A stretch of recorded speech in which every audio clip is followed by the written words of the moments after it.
चलो चलो है, हो गया। नहीं, स्टार्ट कर रहा कंप्यूटर मैं। तैयारी बिल्कुल नहीं पा रही। कंप्यूटर की तैयारी, कंप्यूटर की तैयारी भाई करो, चैप्टर बाय चैप्टर। आप लोग ना देखो उस टाइम मैं साथ में लेकर चल रहा था। आप ये कह रहे थे कंप्यूटर हम कर लेंगे, तो अब कंप्यूटर करो थोड़ा सा। करे वारे कर लेंगे हम पे तो ना हरी। कोई नहीं, फिर मैं हाँ। सजेस्ट करूंगा यहीं से कंप्यूटर को भी, और क्या।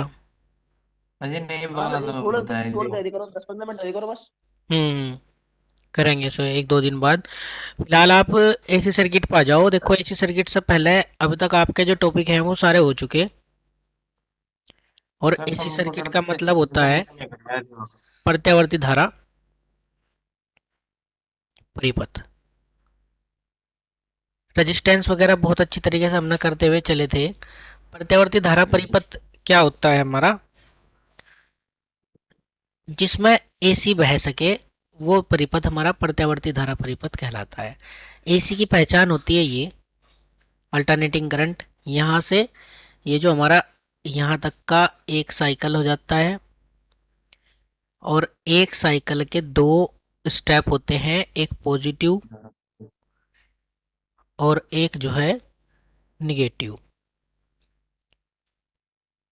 और ये जो हमारा एक्स एक्स होगा, जो इस तरह का एक्स होता है ये एक्स एक्स होता है। और ये जो हॉरिजेंटली होता है, एक वर्टिकल एक हॉरिजेंटली, है ना। तो जो लंबवत वाला होता है, ये लंबवत वाला, इसको वाई एक्स बोलते हैं। और जो समांतर वाला होता है इसको एक्स एक्स बोलते हैं। अब जो जो एक्स एक्स है, जब धारा एक्स एक्स से गुजरेगी तो जितनी बार भी इस एक्स अक्स को टच करेगी उतनी ही बार ये शून्य हो जाएगी। यानी एक साइकिल में धारा दो बार एक्स एक्स को टच कर रही है, तो दो बार शून्य हो जाती है। और इस वैल्यू पर जो पॉजिटिव जहां मैंने लिखा है, अगर यहाँ से यहाँ तक का हम एक लंब खींचें तो ये 90 डिग्री बनता है पूरा। और ऐसे ही नीचे वाले चक्र में अगर यहाँ से यहाँ तक का जो है ये खींचे लंब, तो ये 270 डिग्री कहलाता है। तो इसके चार स्टेप हो गए। एक तो हमारा 90 डिग्री, एक हो गया हमारा 180 डिग्री, एक हो गया हमारा 270 डिग्री। चार स्टेप, ये चार स्टेप बहुत ही मेन है एग्जाम में। इनकी इनसे रिलेटेड कई क्वेश्चन बनते हैं चार स्टेप से। और चौथा हमारा जो स्टेप है वो 360 डिग्री का है। 90 डिग्री पर क्या होता है, पॉजिटिव साइकिल का मैक्सिमम, पॉजिटिव हाफ, क्या बोल रहा है ये, Mintu is requested to connect. अच्छा, पॉजिटिव साइकिल का कैंसिल कर दो सर, कैंसिल। मैक्सिमम कैंसिल कर दिया मैंने। और 180 पर क्या है, पॉजिटिव कंप्लीट, यानी इसको बोल देंगे 0 डिग्री, है ना। हाँ सर। हाँ बताओ। सर ये जो आप लिख रहे हैं ना, फोन नहीं हो रहा। आवाज आवाज आ रही है आपकी। और हो जाएगा भाई, 100 हो जाएगा। 270 नेटवर्क डिग्री प्रॉब्लम पर। हो रही है। हम्म। भाई ग्रिड बन रहा होगा, उसे टच कर दे ग्रिड को। 270 डिग्री पर क्या होगा हमारा, निगेटिव मैक्सिमम। और 360 डिग्री पर हमारा क्या होता है, कंप्लीट साइकिल। कई बार ये एक चीज बता चुका हूँ, कंप्लीट साइकिल। ठीक है, ये चार स्टेप होते हैं एसी साइकिल के। एसी साइकिल का जो होता है, एसी में फ्रीक्वेंसी होती है। और फ्रीक्वेंसी का जो फार्मूला होता है वो होता है साइकिल पर सेकंड। यानी हमारी जो एसी है वो एक सेकंड में कितने चक्कर लगाती है, और इसी को फाइनल बोलते हैं हम हर्टज। ठीक है। अब मान लिया 50 हर्टज इंडिया में जो है, 50 हर्टज की फ्रीक्वेंसी है। तो जी सर। 50 हर्टज की फ्रीक्वेंसी का मतलब हो गया 50 साइकिल एक सेकंड में। ठीक है, जी जी जी। 50 साइकिल एक सेकंड में। इस तरह से हमारी एसी के अलग अलग जो है, अच्छा, एसी जो है, एसी का एक समीकरण होता है हमारा, जिसको हम बोलते हैं साइन वेव समीकरण। क्योंकि एसी क्या है, एसी एक साइन वेव तरंग है। एसी एक साइन वेव तरंग है। अगर हम बात करें साइन वेव तरंग की, तो साइन वेव का मतलब ऑलरेडी तरंग ही होता है। तो जो ये कौन सी तरंग सर होती है भाई? जनरेटर का आउटपुट तो सर ट्रायंगल वेव आता है। नहीं, जनरेटर का आउटपुट ट्रायंगल में कौन से जनरेटर की बात कर रहे हैं, पहला आप ये पता होना चाहिए ना। देखो, जब कोई बेसिक जब कोई सिस्टम घूमता है, तो घूमता हुआ जो हमारा सिस्टम है वो केवल केवल आपको एक वृत्ताकार वेव देगा। ठीक है, घूमता हुआ सिस्टम क्या करेगा, गोलाकार सप्लाई तो दे सकता है हमें। तो इस तरह से ये साइकिल जनरेट होता है, जिसको हम एसी कहते हैं। अच्छा, आपने ये चीजें कहाँ पढ़ ली मानसू? घूमता हुआ जनरेटर जो है हमें ट्रायंगुलर वेव देगा। हाँ, पढ़ा था सर, कहीं पढ़ा था भाई। भाई जिसके पीछे कुछ शोर शराबा हो रहा है वो अपना माइक बंद रखो। रोहित। हाँ, तो घूमता हुआ सिस्टम जो है हमें एसी देगा। ट्रायंगुलर वेव कहाँ प्राप्त होती है, कोई बताए? ट्रायंगुलर वेव की भाई ने बात करी है, तो ट्रायंगुलर वेव किसकी आउटपुट मानते हैं हम? ये होती है triangular wave. Amit, triangular wave किसकी आउटपुट होती है? ये पता नहीं। इन्वर्टर की सर। हाँ, बिल्कुल सही बात है, ट्रायंगुलर वेव इन्वर्टर की आउटपुट होती है। और इन्वर्टर की आउटपुट भी हमारी ये क्यों होती है? क्योंकि इन्वर्टर जो है, इन्वर्टर डीसी को एसी में बदलने की कोशिश करता है। और आपको पता है हमारे सिस्टम में डीसी को एसी हो या एसी को डीसी में बदले तो कोई भी चीज प्योर प्राप्त नहीं होती। तो जब हम इसको ऐसे डीसी को एसी में बदलने की कोशिश करते हैं, तो ये पूरी साइन वेव ना दे करके इस तरह की वेव जनरेट करता है। इसको ट्रायंगुलर वेव बोलते हैं। ठीक है भाई, जितने भी घूमते हुए सिस्टम होंगे हमारे प्योर एसी उत्पन्न करेंगे, बल्कि प्योर एसी आपको मिल ही वहीं से सकती है। अब मैं बात कर रहा था एसी एक साइन वेव है। तो साइन वेव कौन सी तरंग होती है? दो प्रकार की तरंग होती हैं, तरंगे दो प्रकार की होती हैं। तरंगे दो प्रकार की होती है। पहला होता है इलेक्ट्रिक यांत्रिक तरंगे और चुंबकीय तरंगे। यांत्रिक तरंगे और दूसरी होती है चुंबकीय तरंगे।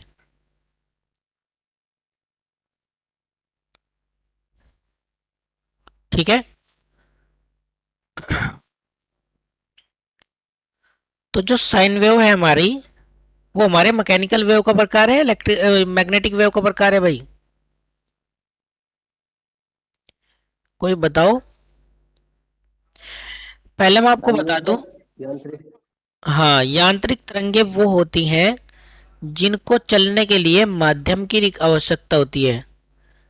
जिनको चलने, हाँ, के लिए माध्यम की आवश्यकता होती है। और चुंबकीय तरंगे वो होती हैं जिनको चलने के लिए माध्यम की आवश्यकता नहीं होती। जिनको चलने के लिए माध्यम की आवश्यकता नहीं होती। माध्यम का मतलब कोई कोई सिस्टम, माध्यम की आवश्यकता नहीं होती। अच्छा, माध्यम कितने प्रकार के हो सकते हैं?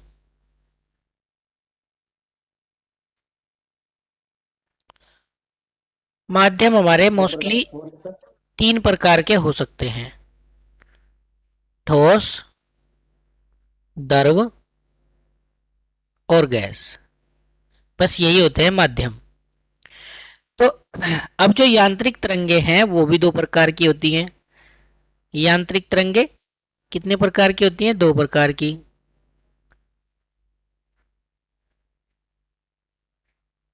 मैंने क्लास में शायद इसको मैग्नेटिक वेव बोल दिया था, है ना? तो ये यांत्रिक तरंग है भाई। यांत्रिक तरंगे दो प्रकार की होती हैं, एक होता है अनुप्रस्थ, एक होता है अनुदैर्ध्य। ठीक है, अनुप्रस्थ और अनुदैर्ध्य। अब इसमें से जो अनुदैर्ध्य तरंग है वो तो हमारी सुनने वाली तरंग है ना? इसको तो साउंड साउंड वेव बोलते हैं। और अगर साउंड वेव की मैं बात करूं तो साउंड वेव जो होती है वो तीनों माध्यम में चल सकती है, ठोस में भी चल सकती है, द्रव में भी चल सकती है और गैस में भी चल सकती है। और जो अनुप्रस्थ तरंग है इसी को हम इंग्लिश में साइन वेव कहते हैं। यानी अगर इसका हिंदी नेम पूछा जाए हमारा तो ये कौन सी तरंग है, अनुप्रस्थ तरंग है जो साइन वेव है। और साइन वेव की पहचान यही होती है कि ये साइकिल में चलती है।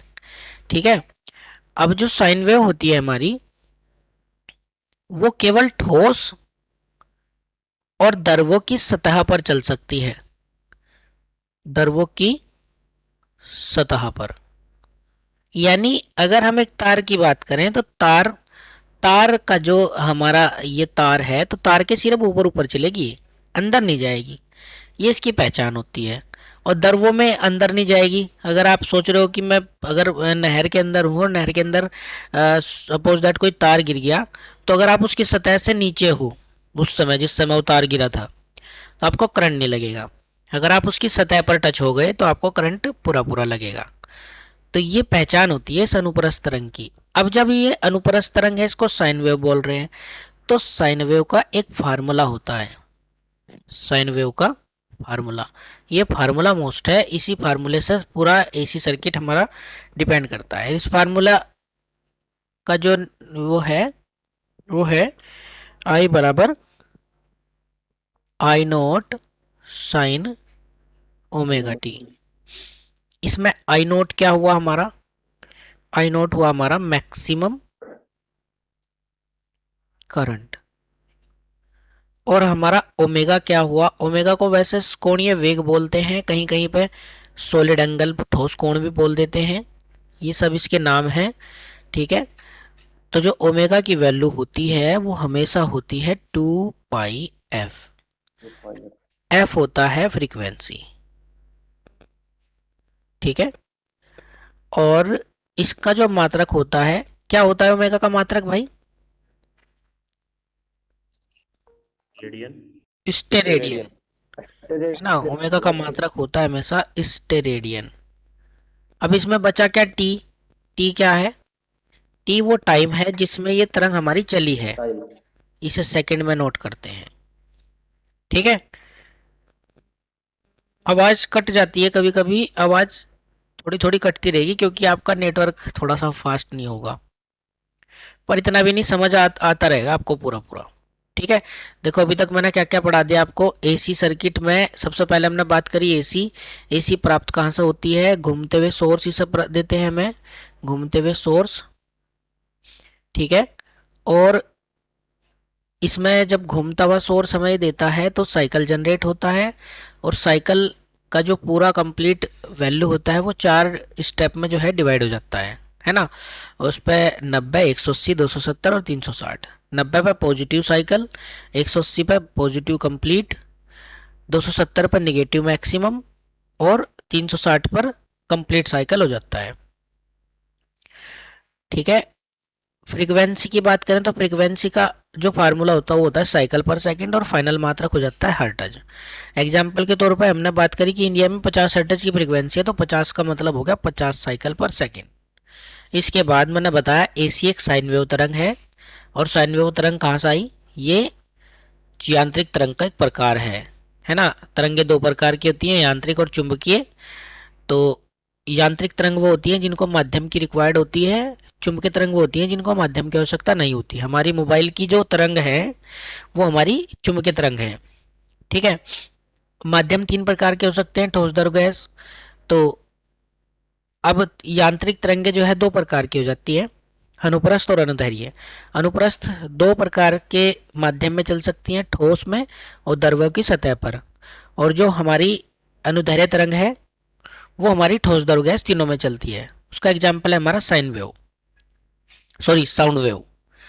ठीक है, इसके बाद साइन वेव का मैंने फार्मूला बता दिया आपको, आई बराबर आई नोट साइन ओमेगा टी। आई नोट मैक्सिमम करंट, ओमेगा कोणीय वेग। अब इसमें हम इस साइन वेव को उठाकर ले जाएंगे, एक आपको एसी सर्किट बना के दिखा रहा है, नाम एसी सर्किट है, एसी सर्किट का आपको पता ही नहीं है। देखो होता क्या है, मैंने कोई भी इसमें लोड लगाया, मान लिया मैं एक रेजिस्टेंस ही लगाता हूँ,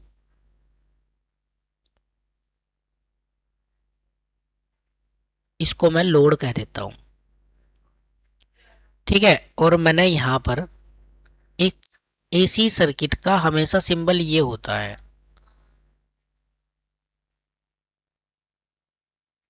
ये हो गया मेरा एसी सर्किट, जिसके ऊपर हम पूरी पूरी चर्चा करने वाले हैं। अभी लोड मैंने क्लियर नहीं करा कि लोड मैंने क्या लगाया है ना।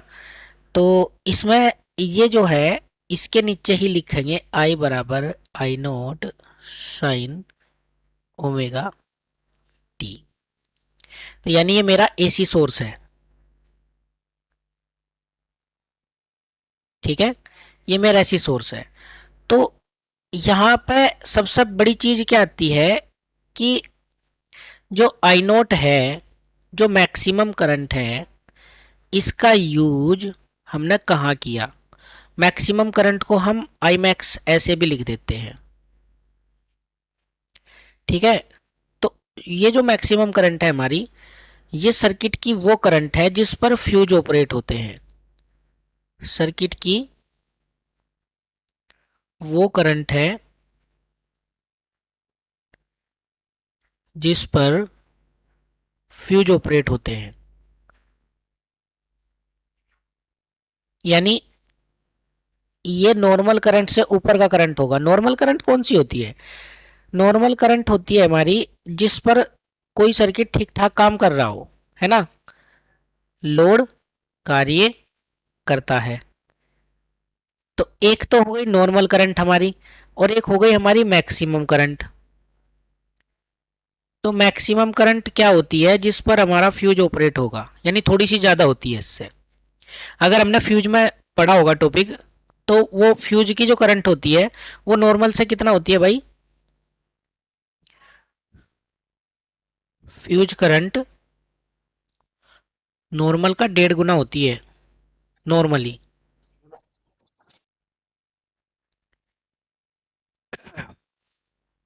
तो आई मैक्स हमारा पता लग गया हमें, ये फ्यूज इस पर जो है ऑपरेट होते हैं, और ये कितनी होती है? नॉर्मल का 1.5 गुना।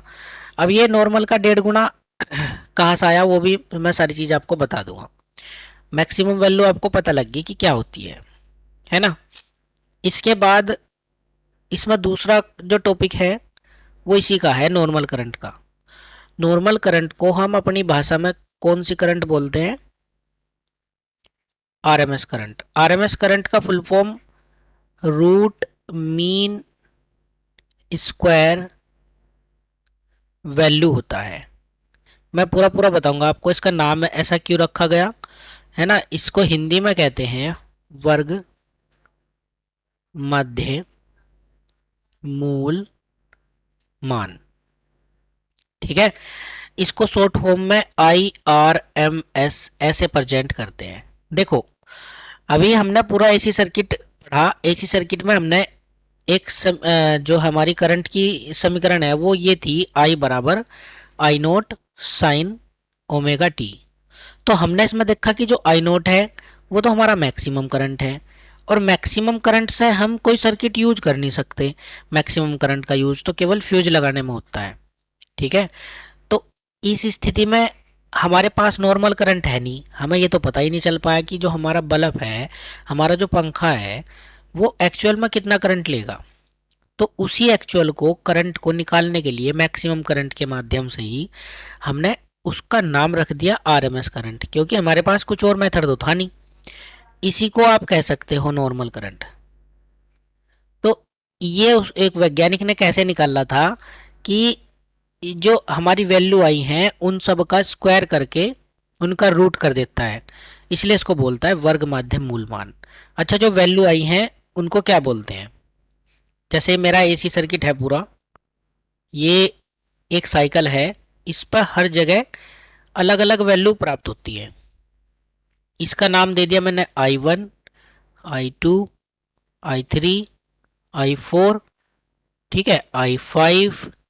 तो ये सारी की सारी हमारी जो कहलाती हैं I1, I2, ये कहलाती हैं तात्क्षणिक मान, और इनको इंग्लिश में बोलते हैं इंस्टेंटेनियस वैल्यू। Instantaneous value. अब एसी सर्किट में इंस्टेंटेनियस वैल्यू के माध्यम से ही सारी की सारी चीजें निकलती हैं। ठीक है, तो वर्ग वर्ग माध्यम मूल मान उसने करा कैसे होगा, I1 का स्क्वायर प्लस I2 का स्क्वायर प्लस I3 का square dash dash dash IN का स्क्वायर बटे n और इन सब का रूट। इस तरह से होता है वर्ग माध्यम मूल मान निकालना। पर ये एग्जाम के लिए मेन नहीं है। एग्जाम के लिए डायरेक्ट आपसे फार्मूला पूछा जाएगा कि IRMS का जो फार्मूला होता है वो क्या होता है। तो IRMS का जो फार्मूला होता है वो होता है I मैक्सिमम बटे √2। ठीक है, और अगर हम इसे और ज़्यादा सोल्व करें तो √2 की वैल्यू जो होती है वो होती है 0.707 गुणा I मैक्स। यानी मैं इसे अलग से लिख देता हूँ।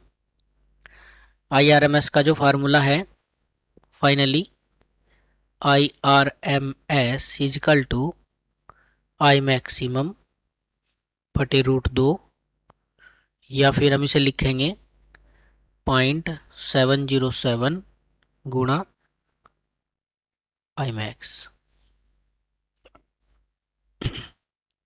अब IRMS का हमने मान निकाल लिया। क्वेश्चन कैसे आएंगे, क्वेश्चन एक देख लेते हैं छोटा सा। वो कहेगा यदि किसी एसी सर्किट में, ठीक है, साइन वेव I बराबर 30 साइन, ठीक है, 300t है, तो परिपथ की, ठीक है, आरएमएस करंट या फिर साधारण करंट, साधारण बोल दे तो भी आरएमएस की बात कर रहा है।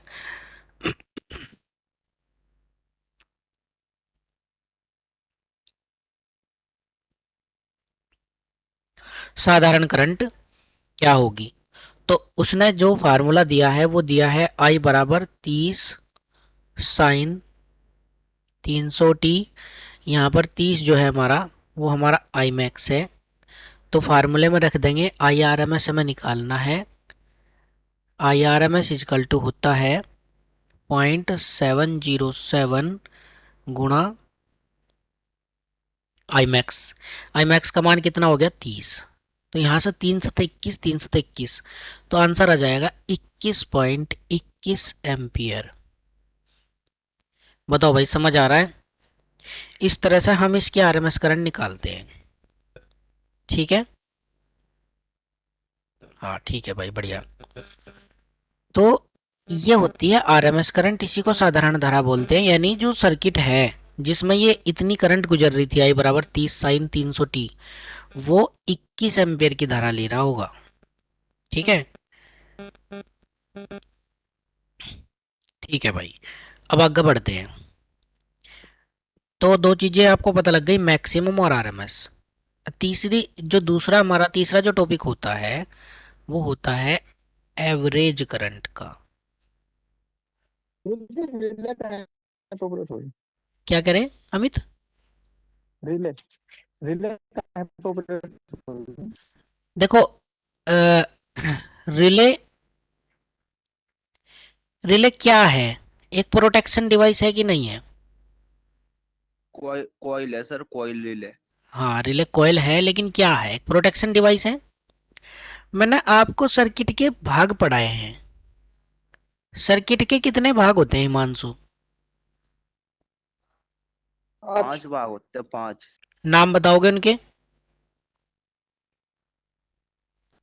प्रोटेक्शन, सोर्स, मीडियम, हाँ, सोर्स, मीडियम, लोड, प्रोटेक्शन,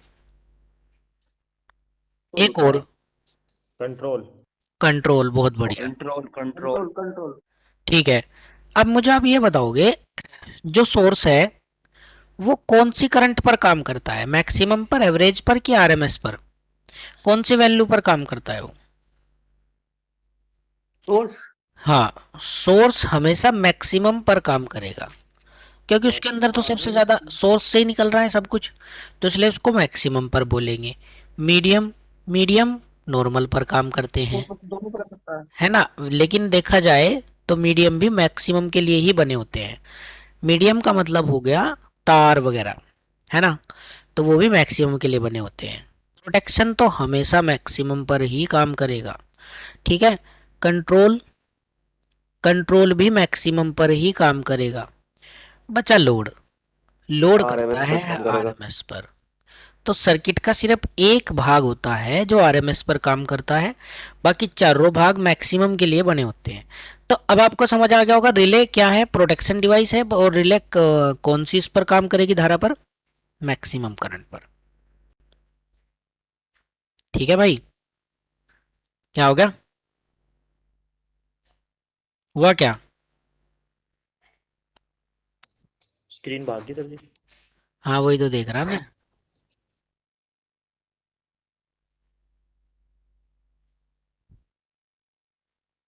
आ गई ना वापस, क्लास ही देखा आ है गई कितनी देर। गुरुजी, आ गई।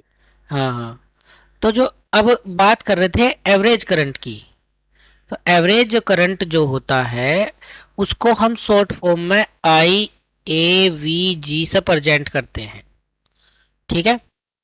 और जो हमारा आई ए वी जी होता है वो होता है पॉइंट, सॉरी, 2 आई मैक्स, दोनों आई मैक्स का औसत बटे पाई, या फिर इसे और ज़्यादा सोल्व करें तो 0.637 636। गुणा आई मैक्स। 636 हो या 637 हो एक ही बात है भाई, ठीक है। 0.637 गुणा आई मैक्स। अच्छा, एवरेज करंट का यूज कहाँ होता है, कोई यूज बताए इसका। कोई भी चीज जब आप पढ़ोगे तो उसका यूज आपको पता होना चाहिए जरूर। जो यूज होता है इसका एवरेज करंट का वो होता है हमारा, जब एसी को डीसी में बदला जाता है, जब एसी को डीसी में बदला जाता है, और एसी को डीसी में बदले किसके माध्यम से जाता है भाई, रेक्टिफायर। रेक्टिफायर से। तो जो हमारा रेक्टिफायर की जो आउटपुट होती है यानी जो डीसी होती है ना, उसका जो वैल्यू होता है वो यही होता है एवरेज करंट।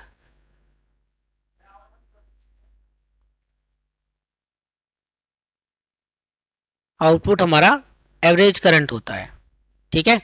तो एवरेज करंट आपको पता लग जाएगी कहाँ कहाँ से कहाँ इस्तेमाल हो रही है। अब इसे निकालने का फार्मूला ये रहा, तो इस पर क्वेश्चन कैसे आएगा, इस पर क्वेश्चन डायरेक्टली ये आ सकता है भाई। क्वेश्चन है यदि किसी एसी सर्किट में, ठीक है, साइन वेव आई बराबर 100 साइन 100 टी हो, ठीक है, तो सर्किट में रेक्टिफायर की आउटपुट क्या होगी। तो अगर वो रेक्टिफायर की आउटपुट दे या डीसी वैल्यू दे या एवरेज करंट दे, तो आपका मतलब क्या है कि वो एवरेज करंट पूछ रहा है। तो I A V G equal to 0.637 गुणा आई मैक्स हमने कर दिया था। तो आई मैक्स की वैल्यू आपको पता लग गई, यहाँ से कंपेयर करने पर 100 है, तो 0.637 गुणा 100 तो कितना आ जाएगा, 63.7 एम्पियर। तो ये हमारी एवरेज करंट की वैल्यू हो गई, और जो एवरेज करंट होती है वही होती है हमारी रेक्टिफायर की आउटपुट। ठीक है भाई। गुरु जी आगे भी करा दो जी, इसका साइन का और 100 का क्या मतलब होगा उसका क्वेश्चन हाँ करा दो। बिल्कुल सही बात है, देखो हम इसे कंपेयर करें पूरा पूरा, आई बराबर 100 साइन 100 टी लिखा मैंने। जो हमारी बेसिकली समीकरण थी वो थी आई बराबर आई नोट साइन ओमेगा टी, ठीक है। तो इसमें आई नोट की वैल्यू यानी आई नोट ही हमारा आई मैक्स है, आई मैक्स हो गया हमारा 100, और जो हमारा ओमेगा है वो भी हमारा 100 हो गया। और ओमेगा होता क्या है, ओमेगा होता है 2 पाई एफ। ओमेगा की जगह हमने 100 रख दिया, 100 बराबर 2 पाई एफ। ठीक है, तो जब हम इसे 100 के इस 2 पाई को बटे में ले जाएंगे तो 100 बटे 2 पाई बराबर एफ हो जाएगा। 2 से काटना तो ये 50 आ गया, तो एफ की जो वैल्यू निकल कर आई है वो 50 बटे पाई हर्ट्ज। तो इस तरह से हम यहां से एफ की वैल्यू निकाल सकते हैं इस समीकरण के माध्यम से। ठीक है भाई, इसमें और कुछ डाउट है किसी का तो पूछो अभी तक का। बहुत बढ़िया, आगे बढ़ते हैं फिर। तो 3 चीजें आपकी क्लियर होगी, है ना। 3 चीजें आपकी पूरी तरह से क्लियर होगी। एक तो हो गया हमारा maximum, sine wave, frequency, omega, है ना, और आरएमएस, एवरेज। ये छोटी छोटी चीजें ही डायरेक्टली एग्जाम में पूछेगा, क्वेश्चन ऐसे बना बना के पूछेगा। ठीक है, बाकी पूरा जब चैप्टर हो जाएगा तो आपको सब चीज पता लग जाएगी कि एग्जाम क्या पूछने वाला है। तो अब इसमें हमारे 2 फैक्टर होते हैं, फैक्टर एसी के। अच्छा, जब भी फैक्टर की बात आती है तो फैक्टर का मतलब होता है 2 राशियों का अनुपात, और अनुपात का मतलब होता है कि वो 2 राशियों से भाग दिया हुआ है। ठीक है, तो जैसे मैंने बात करी, पहला इसमें फैक्टर है, उसका नाम है फॉर्म फैक्टर। फॉर्म फैक्टर को हिंदी में क्या बोलते हैं भाई, इसे के से प्रेजेंट करते हैं। रूप गुणांक। रूप हाँ, गुणांक। रूप गुणांक।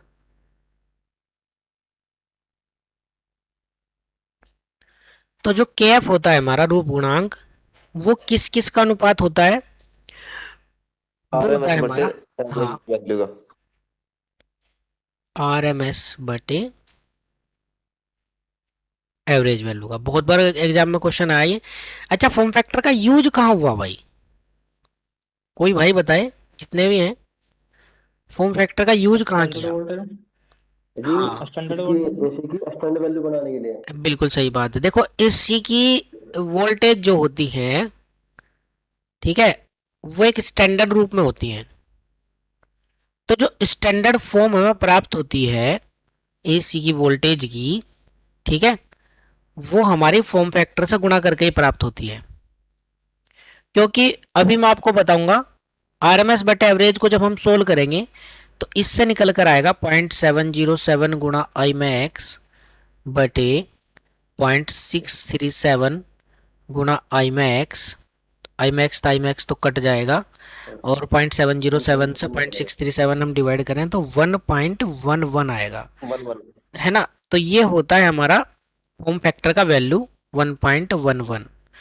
तो जितने भी हमारे जो स्टैंडर्ड हैं वोल्टेज के, आप कहते हो कि लो लो वोल्टेज कितना है, ठीक है, एलटी कितनी होती है हमारी 220 की इलेक्ट्रिसिटी, 1956 के अनुसार जो लो वोल्टेज है वो 220 है। जो मीडियम वोल्टेज है वो हमारा, मीडियम वोल्टेज कितना है भाई, 650। 440 वोल्ट। 40। वो मैक्सिमम वोल्टेज की बात कर रहे हो आप। जैसे लो वोल्टेज का मैक्सिमम कितना होता है 250, मीडियम का कितना होता है 650। ठीक है, वो रेंज है। और एचटी कितना होता है, हाई टेंशन, 11 kV। ठीक है, इसके बाद ईएचटी की बात करें, ईएचटी इसको बोलते हैं एक्स्ट्रा हाई टेंशन, तो ये होता है हमारा 33 kV। तो ये जो 220 440, हम इसे 200 भी तो लिख सकते थे, ये स्टैंडर्ड फॉर्म है ऊपर भी होता है, वोल्टेज का, ऊपर एक्स्ट्रा टेंशन। और ये 1.11 की गुणा से ही मिला है हमें। ठीक है, अच्छा, किसी को अगर याद हो, ट्रांसफार्मर की इक्वेशन क्या थी, ट्रांसफॉर्मर की, 1.44 हाँ बहुत बढ़िया, फाई एफ एन। E बराबर प्रति 4.44 phi F into N volt.